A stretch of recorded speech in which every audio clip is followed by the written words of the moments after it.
Hello friends, welcome to my channel. इस video में बात करेंगे एलुआ यानी मुसब्बर के बारे में, जिसे एलोवेरा के गूदे यानी पल्प से बनाया जाता है। ये एलुआ दर्द और सूजन को कम और दूर करने वाली, लिवर और तिल्ली की सभी बीमारियों में बहुत ही फ़ायदेमंद है।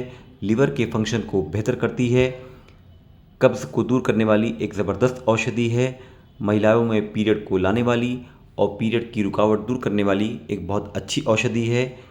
सावधानीपूर्वक और सही मात्रा में इस्तेमाल ना करने से इससे साइड इफ़ेक्ट भी हो सकते हैं और होते हैं, तो उसके बारे में भी बात करेंगे। वीडियो को स्टार्ट करने से पहले अगर अभी तक आपने चैनल को सब्सक्राइब नहीं किया है तो चैनल को सब्सक्राइब कर लीजिए, साथ ही बेल आइकॉन भी दबाइए जिससे वीडियो के नोटिफिकेशन आप तक जल्दी पहुँचें। दोस्तों, एलुआ गोंद की तरह दिखने वाला गाढ़ा काला चिपचिपा पदार्थ होता है। खुली हवा में रखने पर ये पिघलने लगता है और इसे बंद जार में रखने पर ये फिर से जमकर कड़ा हो जाता है। एलोवेरा के ताज़े पत्तों से गूदा निकालकर इसे बनाया जाता है, इसीलिए इसे एलुआ, मुसब्बर, काला बोल या काला गोंद भी कहते हैं। एलोवेरा के ताज़े गूदे को जब धूप में सुखाकर जो एलुआ बनता है वो हल्के भूरे रंग का होता है, जैसा कि आप स्क्रीन पर देख रहे हैं। और जो एलोवेरा के गूदे को धीमी आंच पर आग पर पकाकर एलुआ बनता है वो देखने पर ऐसा काला होता है और यही एलुआ मार्केट में मिलता है। इसे बहुत से लोग इसके फ़ायदे के बहुत होते हैं, इसलिए काला गोंद के नाम से मार्केट में इसके जो दाम होते हैं उससे 10 गुना दाम पर महंगा बेचते हैं। लेकिन दोस्तों, ये गोंद नहीं है और कुछ लोग तो इसमें थोड़ा चेंज करके इसे स्याह गोंद के नाम से बेचते हैं। उसमें क्या करते हैं, कैसे करते हैं, जब मेरे चैनल के सब्सक्राइबर 10,000 हो जाएंगे तो मैं उस पर एक वीडियो बनाऊंगा और पूरी जानकारी आपको दूंगा। एलुआ अच्छी क्वालिटी का मार्केट में 1,000 रुपये किलो के आसपास मिल जाता है। जो थोड़ी लो क्वालिटी का एलुआ होता है उसमें मिट्टी, धूल, लोहे का बुरादा वगैरह की मिलावट रहती है। एलुआ आयुर्वेद के अनुसार इसका रस कटु यानी कि पंजेंट होता है, ये रूखा होता है, हल्का होता है, बहुत तीखा होता है, बहुत तेज़, और इसकी तासीर गर्म होती है।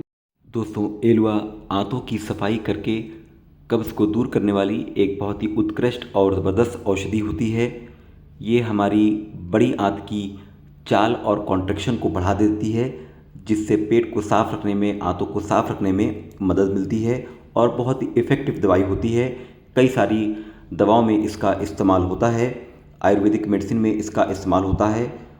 एलुआ नाभि के नीचे के अंगों का रक्त संचार यानी कि ब्लड फ्लो बढ़ा देती है, इसीलिए ये पीरियड को लाने में मदद करती है और हमारे यौनांगों का भी रक्त संचार बढ़ाती है। पीरियड संबंधी जितनी भी दवाएं होती हैं आयुर्वेदिक, यूनानी मेडिसिन, जैसे रजा प्रवृत्ति बटी, हब्बे मुदिर, इन सब में एलुआ का इस्तेमाल होता है। ये सारी दवाएं पीरियड्स को रेगुलर करने के लिए, पीरियड को लाने के लिए मरीज़ों को लिखी जाती हैं, उन सब में एलुआ का इस्तेमाल होता है। एलुआ लिवर में बाइल यानी कि पित्त के सिक्रीशन को बढ़ाता है, इस तरह ये डाइजेशन को इम्प्रूव करता है।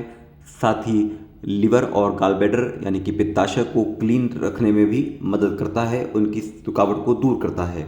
लिवर और तिल्ली के लिए यूज़ होने वाली कई सारी यूनानी और आयुर्वेदिक दवाओं में एलुआ का इस्तेमाल होता है। ऐसी ही एक कॉमन दवा हब्बे तिनकार है जिसमें एलुआ का इस्तेमाल होता है। दोस्तों, एलुआ में कई सारे एंटी इन्फ्लेमेटरी तत्व होते हैं, इसलिए ये जोड़ों के दर्द और सूजन वाली कई बीमारियों जैसे रूमेटाइड आर्थराइटिस, ऑस्टियोआर्थराइटिस, इन सब में फ़ायदेमंद है। वहाँ इसका बाहरी प्रयोग भी होता है।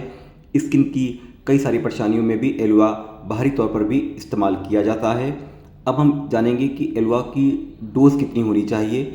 एलुआ की जनरल डेली डोज 1/8 ग्राम यानी कि 125 मिलीग्राम से 1/4 ग्राम यानी कि 250 मिलीग्राम डेली होती है।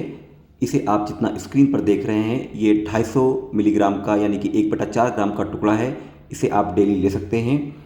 एलोवेरा को सीधे चबाकर नहीं खाना चाहिए क्योंकि ये बहुत ही कड़वा होता है और ये हमारे गले में जलन पैदा कर सकता है, इसलिए इसे या तो शहद में के साथ या किसी जड़ी बूटी के पाउडर के साथ या फिर सौंफ या धनिए के पानी में घोलकर पीना चाहिए। एलोवेरा पानी में बहुत आसानी से घुल जाता है, तो इसको पानी में घोलकर पीना आसान होता है।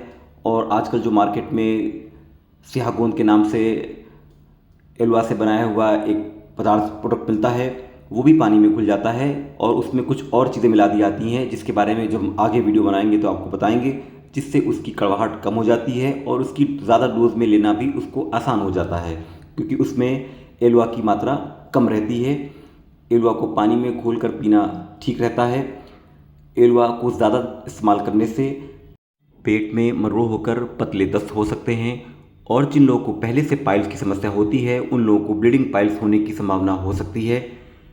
एलुआ का इस्तेमाल ब्लीडिंग पाइल्स के रोगियों को और प्रेग्नेंट लेडीज़ को बिल्कुल नहीं करना चाहिए। जिन लोगों को हाइपर एसिडिटी रहती है उन्हें एलुआ का इस्तेमाल अपने नज़दीकी योग्य आयुर्वेदिक चिकित्सक से पूछकर करना चाहिए। दोस्तों, एलुआ का इस्तेमाल बाहरी तौर पर भी बहुत फ़ायदेमंद है। स्किन की ड्राई एक्जिमा में भी एलुआ को बाहरी ऊपरी तौर पर लगाने से फ़ायदा मिल सकता है। साथ ही शरीर में कहीं गांठ या सूजन आ गई हो तो इसे हल्दी और सोंठ के साथ लगाने से फ़ायदा मिलता है।